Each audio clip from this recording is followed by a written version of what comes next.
Talking about new frontiers, you talked about this idea of data interrogation.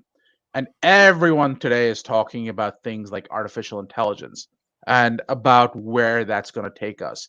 One of the struggles that the agency has is interpreting the data that sponsors often give to the agency, because you have to do your own analysis, you have to figure out what this analysis means, and you have to split away what the analysis means versus what the sponsor thinks it means. Sure. As as you now enter this world of AI, and I'm seeing these new models come out, and I'm sure you are as well.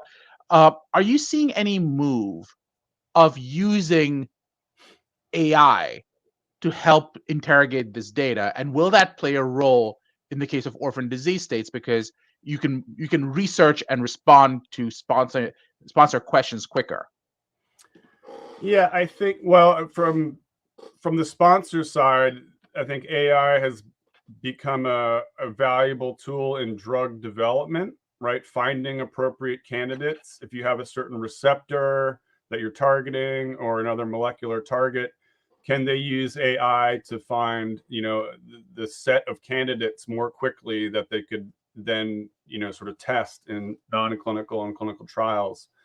So that's been going on for a while and is only going to increase. And I think um, that's sort of the easy application of it. But we've seen what we call in silico trials, right, as opposed to in vitro or in vivo. So really modeling. And we've used modeling at FDA for a long time for things like pharmacokinetics. But I think there's going to be more of that. Can you do early studies in silico, or you're using AI or machine learning to identify the best dose? It's not going to replace your standard clinical trial for showing safety and efficacy.